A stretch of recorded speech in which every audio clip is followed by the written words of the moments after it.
It's Silverstone, we are here. We're looking away from Stowe Corner. And of course, beating Formula 1 now since the first race for Tyrrell in the British Grand Prix in 1989. A very spectacular driver, back who lives Noisy, driving racing cars and the old tradition of racing drivers. And it's really made only got one Grand Prix win in his career, but one of the many toppers.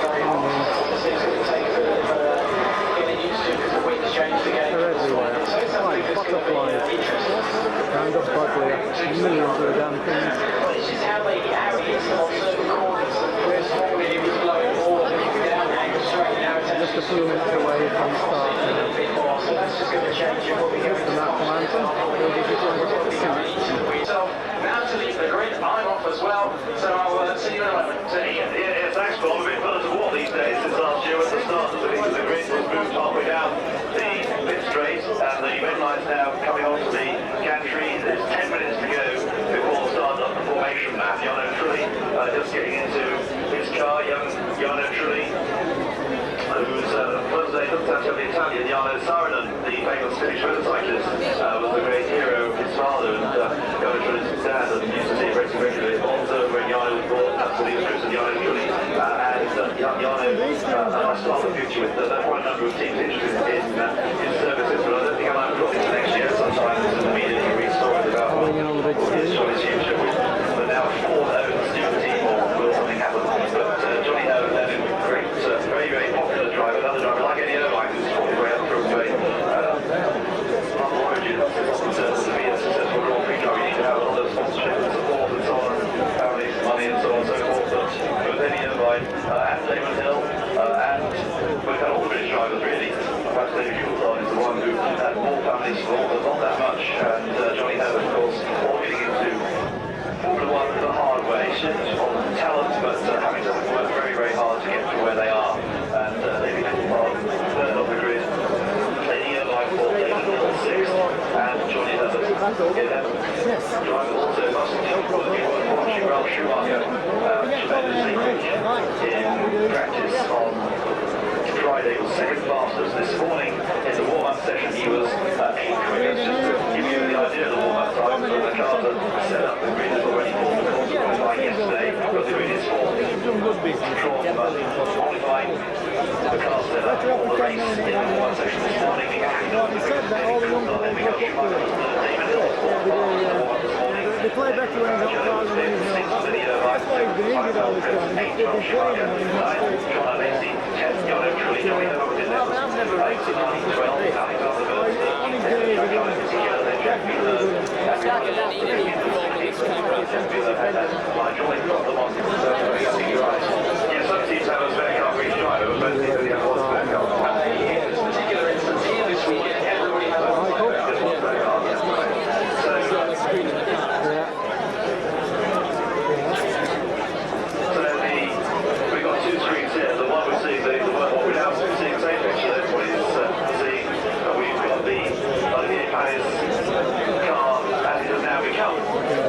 Olivier getting into the car, but you will have to start from the lady can't start from the grid, which is about to be cleared. The red lights on the gantry gradually going out now, by the countdown before the start of the formation lap.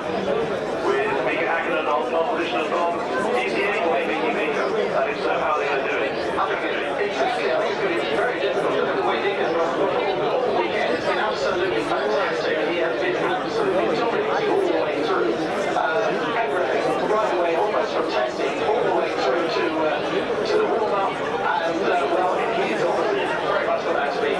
It's not often we have a perfect weekend like that for a driver when he can be top of everything all the way through.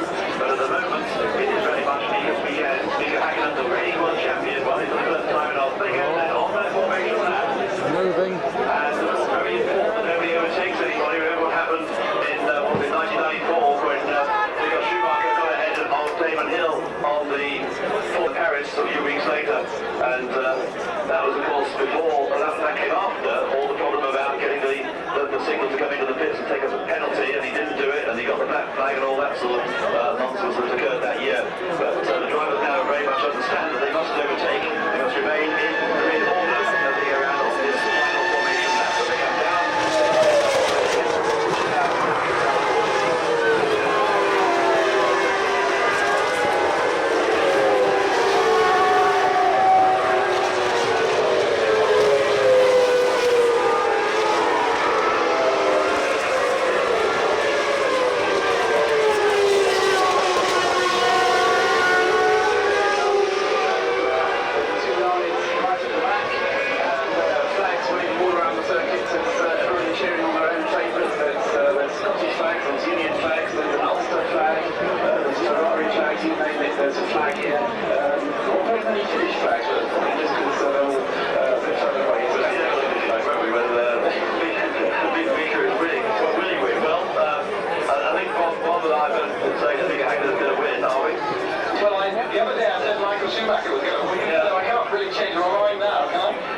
been to see a shot briefly of Olivier Panis. Paul, do you have a different thought?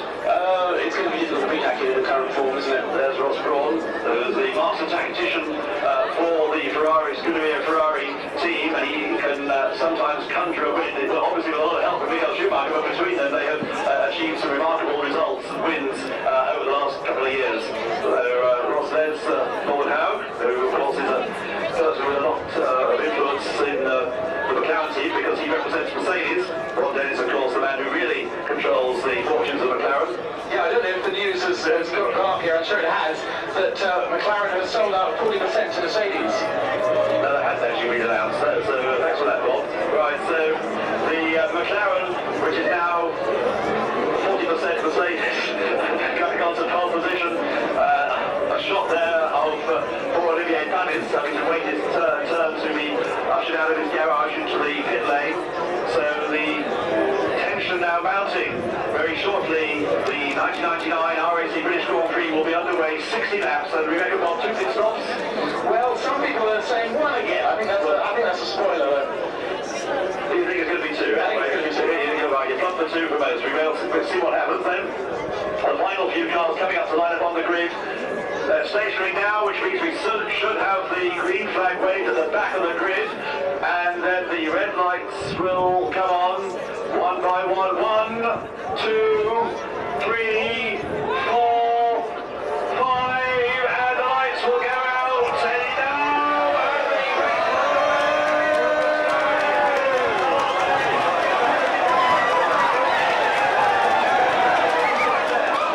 third place ahead of Michael Schumacher, and left on the line is Ricardo Zonta, and so Jacques Villeneuve's car is stranded on the grid now, carrying him and on the way.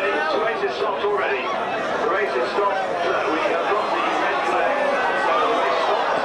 Out of the pit lane comes Olivier Panis, but we've got in fact 2 cars that have stopped in the way.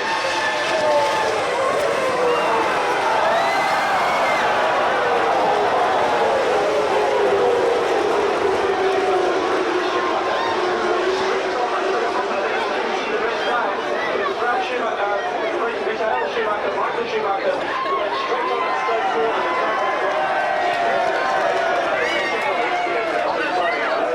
Coming out, but you didn't see the red flags, and suddenly he locked up everything and just went straight on at Stowe Corner, and the gravel arrested his progress a little bit, but that was a big straight-on accident for Michael Schumacher, and even if he doesn't get back, he'll just shake it up. So he went straight on. We haven't actually seen a shot of that on the aftermath.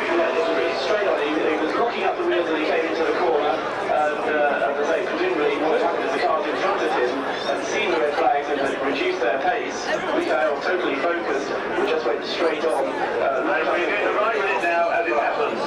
So we've got the onboard shot. There he is, locking the wheels and going very heavily indeed. And of course it's destroyed the camera on the car into the barrier there. So that's almost below you, Paul, is it not? Yeah, slightly away to my right, because we're a little bit around Stowe Corner, but yes, I'm hiding behind the television screen. Now, that car didn't get away with Zanardi, I think, I'm right to Yes, I say. think it was Zanardi. So extraordinary enough, 4 cars there basically delayed at this stage, either starting from the back of the grid. Those who will delay the start will start from the back of the grid.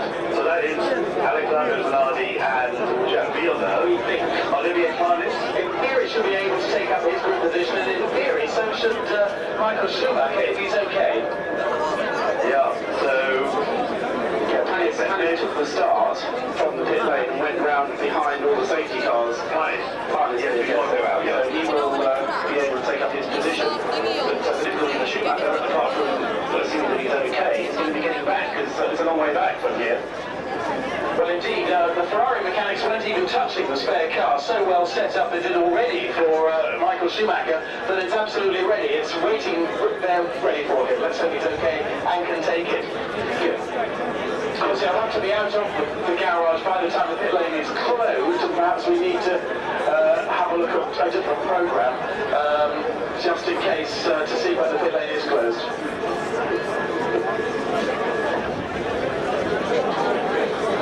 What happened? Well, yeah, I mean, I don't know what you make of that, Bobby. You're the resident watcher at Stowe. Yeah, I mean, it was as if he didn't see, as if he had a problem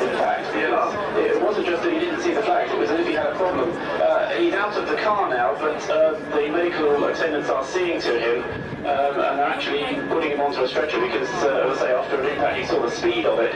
I'm not sure that he'll actually be fit to take the restart. Well, that's a decision, Bob, isn't it? That the prof will make. Yes, Cindy Watkins will decide whether a driver after an accident like that. I mean, the most well-known situation is, I'm sure we somewhere here today, was Derek Warwick at Monza a few years ago, wasn't it, when he had that huge accident and ran down the pit lane, and the prof said, well, if you want to race, okay. And Martin Brundle, the same thing in the Australian Grand Prix. There's no doubt he's even remembering that at the moment. And there may have to be some repairs to that tire barrier down there. They may want to do something to that. So it's a matter of just watching and waiting. Paul, from your vantage point, can you see that barrier? It's 3 layers of tyre barrier, and behind that is Armco. And the Armco, I think, is still intact, but Schumacher did actually hit it. I mean, he'd gone through the 3 layers of tyres, and it was, I don't know what the speed he would have been doing, but in excess of 100 miles an hour, no question about it, as the car just locked its wheels and went straight on. Of course, the telemetry will record all that. There's an overhead shot of the situation, and did you say 3 layers of tyre wall? Actually, it's sleeper behind the tyre wall, isn't it? It's not Armco. And we're having every camera angle available. There's a digital TV for you. It shows you all kinds of different angles of that. There it is, skating across the gravel, digging into the gravel as well, in fact, but the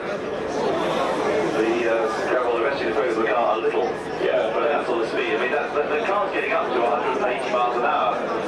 Even on the first time, even on a full fuel load coming down Hanger Straight. That is one of the parts of that is, in fact, the fastest part of the circuit, isn't it? Yeah, Michael actually got out of the car, but then, as I say, having got out of the car, decided to lie down.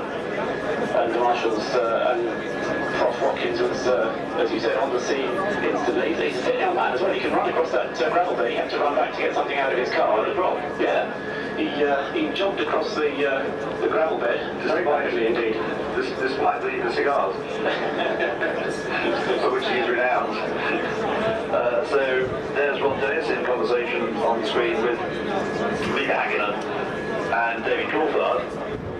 So Mika, well, a very good start by him, and David Coulthard outgunned, so he did make a good start, outgunned both the Ferrari drivers when he was already ahead of any Irvine on the grid, and was able to get ahead of Michael Schumacher, who didn't make a very good start, did he, Bob? No, indeed, it wasn't too good, but a tremendous, it really was quite a start. It was just as they all... Yes, but it was as if he was going to try and outbrake Eddie, but it was going too quickly to shape the corner, so did the other 3, perhaps it was happening so quickly for you, didn't really get a chance? It was hard to say whether the other 3 react to the red flag or not. It was hard to say, but...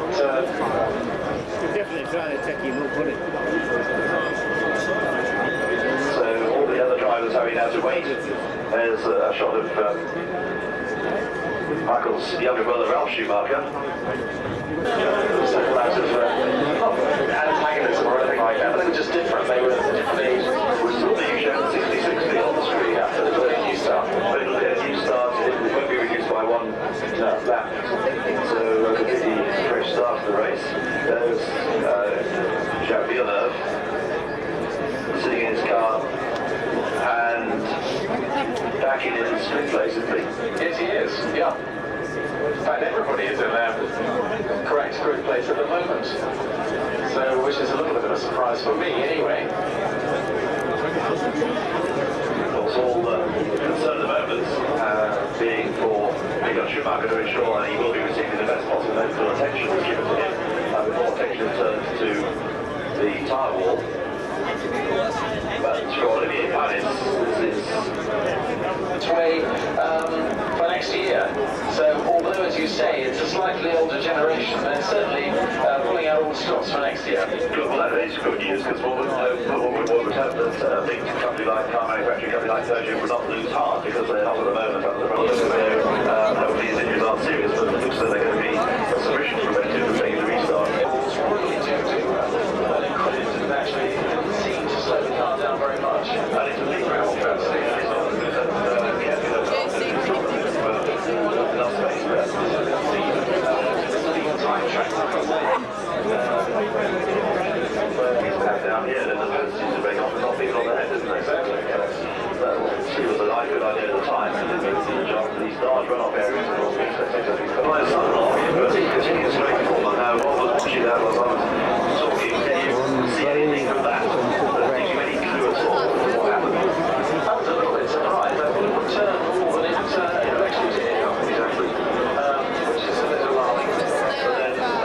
drive setting the car like that, and there was the appreciation of what's the driver had to less than the speed when he was happy and crashing to the second. And it's, get all the race to get on. Just so difficult to do. The best all the time available. However, really as the driver you are, how quick your reactions are, and the a lot of damage up the front of the driver. The days of happening on and on when drivers' legs were seriously damaged from the collapse of the front of the car. Now they're very, very strong.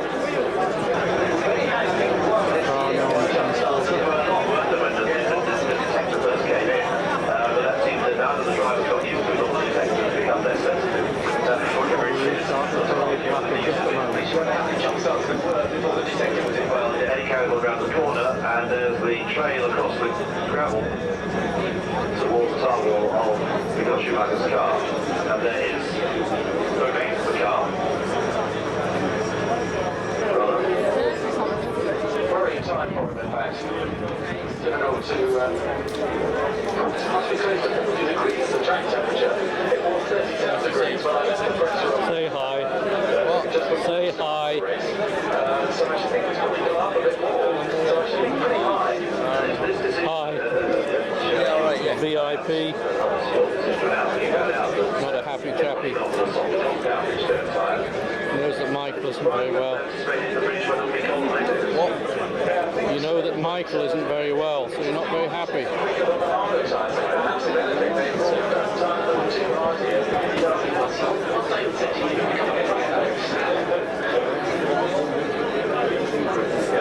Well, just very relaxed. Taylor himself on the bridge, and all the mechanics wearing his London Rain caps. London Rain colours. But the colour originally organised part, there was that from London Rain, Love Grey and Hill. Yes. On the formation lap, led by Mick Hackett, who will have now David Coulthard behind him, the two McLarens then leading them. It's a good start following up there. And the drivers now making their way. There's Eddie Jordan.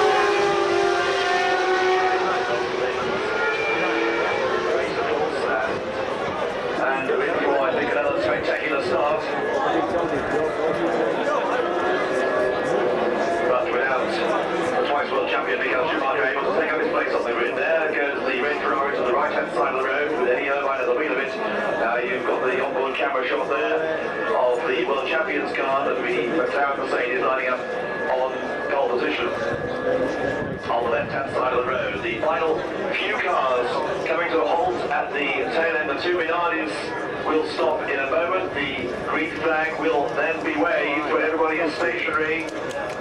And the medical car and the Silverstone Fighter come to a halt. The red lights come on. 3 red lights, 4, 5, revs rise, and the lights go out, and away they go.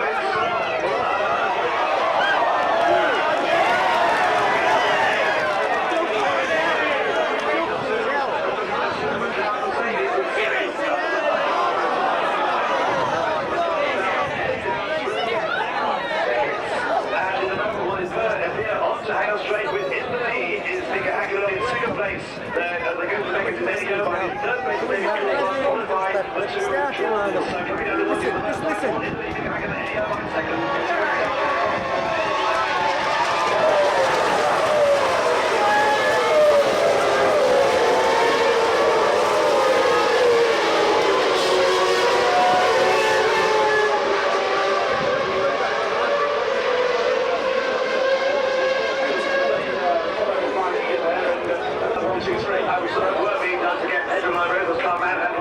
So the safety car comes out, so the safety car coming out because it's only possible to get Pedro Rosa's car off the track quite quickly enough. So the restart is going to be influenced by the safety car, so they all have to slow down. And we'll give you the order as they come through. Then Michael Hackett leads, and David Coulthard being unsighted there, almost passing Eddie Irvine. Fourth is right out of best Ralph Schumacher, as you say. David Hill is 6th, 7th is Barry Shadow, 8th is John Lacey. Behind him is David Hill, and the drivers who come rapidly through Woodcote, of course, are to some extent unsighted. So the safety car is out.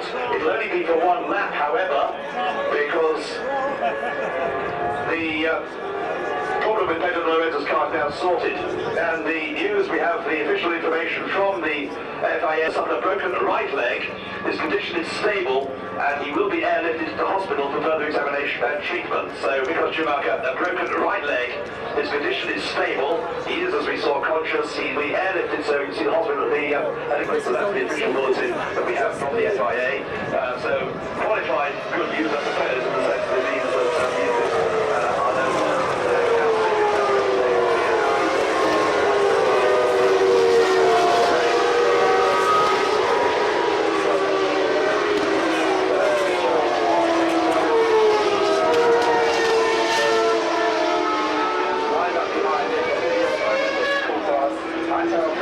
Schumacher, David Hill, we saw moving up in the steward there. The lights have gone out on the safety car. The lights are behind there, and you want to go to the left, but they go past the pitch, they're going to try and get through, they go down the Stowe Corner, they're side by side here, but defenders are can't get past. So the Ferrari is still in the second place, but David was really trying to get a jump on the Ferrari there as they came down past the pit towards Stowe Corner. He didn't work, and then he went quicker there through Beckett's, and coming now onto Hanger Straight in a moment, pursuing Mika Hakkinen, and so the gap was very small indeed as they passed to us all, but as they come down towards you, Eddie Irvine getting away from the second look out.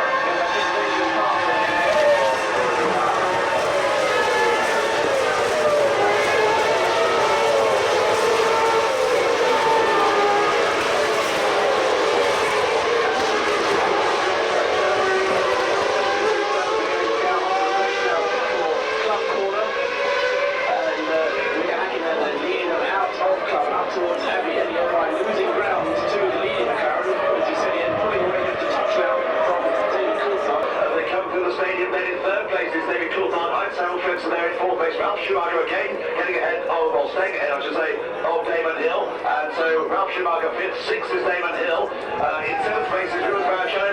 Right there behind him is Ron Lacey, and they go out here behind Ron Lacey.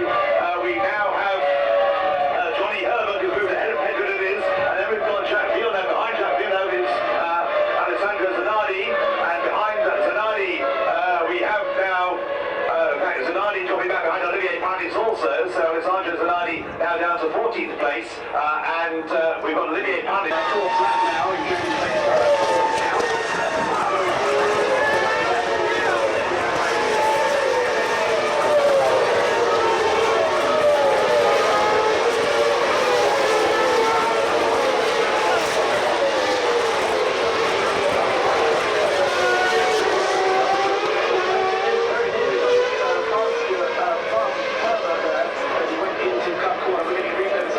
Yeah, we're getting a replay of the start and seeing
Jensen. The fifth is Ralph Schumacher. David, I think now we need to focus a little bit more on Ralph Schumacher. And the Stuart Sauber situations remain constant. Still Rupert Barrichello ahead of John Lacey. And still Johnny Herbert ahead of Hedgewood and Is. And what's going on behind? I think the Batman is going to make a move. Working together.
laid plans. It's been a perfect weekend for Mika until now. And Michael Schumacher going through there in third place, having gained the advantage over Michael Schumacher on the pit stop. And now look what he's done for him. He's put him up to the top three.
As into the pits comes the Sauber of John Lacey. So John Lacey may be a problem, and that could be why he's dropped all those places. He dropped the place of Johnny Herbert, as Bob said, and I'm afraid John Lacey into the pits, looking as though it's not an intended stop. Here's the ball. Yes, going down Hanger straight to the 34th time this time.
The smoke from the back of the McLaren, so that repeats itself as they go through then 37 laps completed. David Gilbert, yeah, Michael? Yeah, could have been a break on. Yeah, well, but if that happens again, it could be an indication of the pressure that Eddie's applying is perhaps causing David to misjudge the braking slightly. Eddie Irvine then very quick through Beckett. It's very close as well, as I can see on the skyline. Irvine right on the tail as they went through Beckett. Hanger straight over, I'm not really close enough to try anything into Stowe. Lucky that close to the Stowe corner. Right, first and second go down here to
Michael Schumacher coming into his final fuel stop.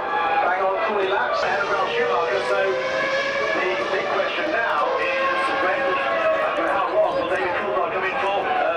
Switch there by Mark Hay as he comes to the entrance straight.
Touch and go though, with the camera show us the situation as they come then through. There they are, and it's going to be the McLaren going to do it, and it's David Coulthard who's going to take the lead.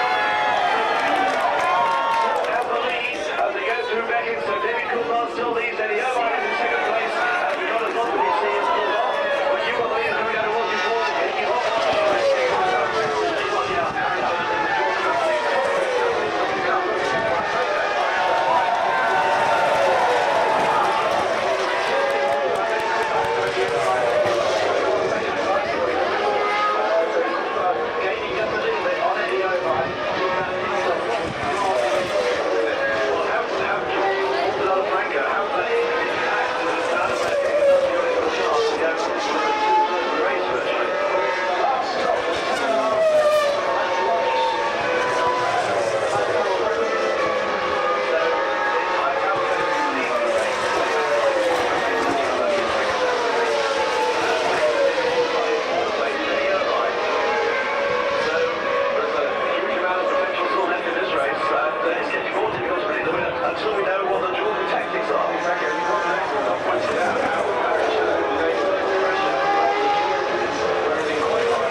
gap there. So it's gone up and come down again now. Probably it's Coulthard lap to come in now.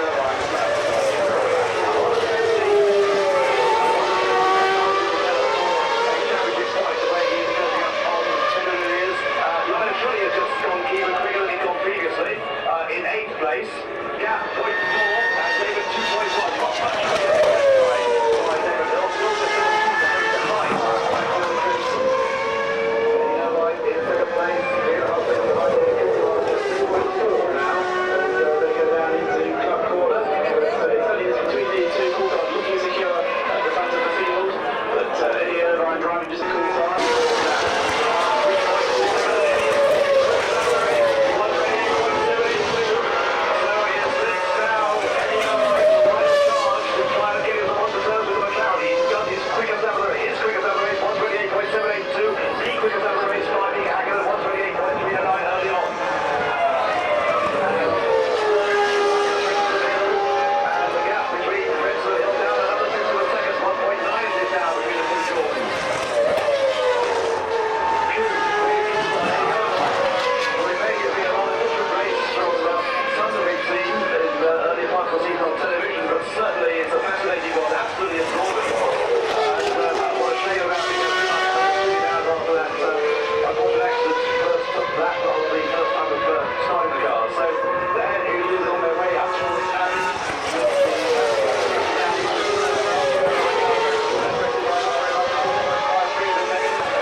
Situation going on for the last championship point. I can't see too much change, but Fisichella might well get ahead of it is.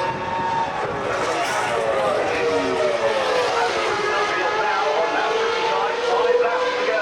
David Coulthard continues to lead. Here he goes. Sure he's not going to lose it now. 3.2 is the gap now.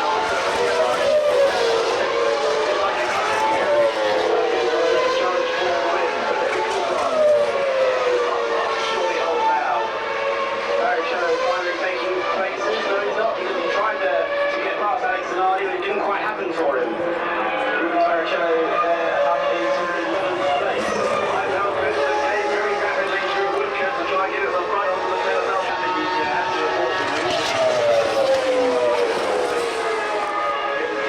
Fisichella behind him. So we've got Fisichella, De Beers very close, Burns and Julie very close, Barrichello and Zanardi very close.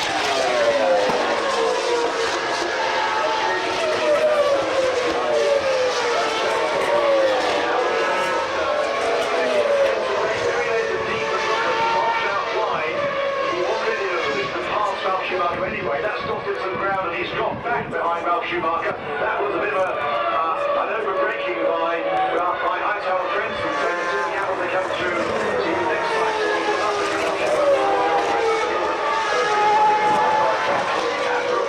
They went all there, it's 2.5 seconds down behind Hightower Princeton, that gap has gone out again.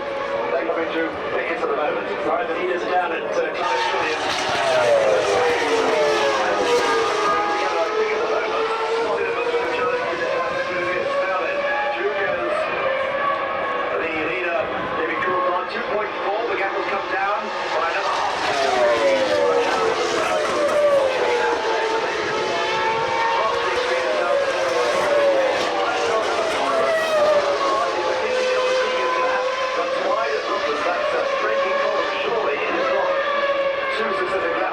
Mistake, it must be more than Hightower has, but he's got well back now from the Williams and Ralph Schumacher.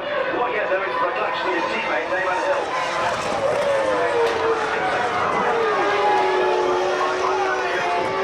He is nothing Mark today, and let's take you through 2.05 the gap comes down to between Coulthard and Irvine, and we wait for the third place battle to come in the remaining 2 laps of the race.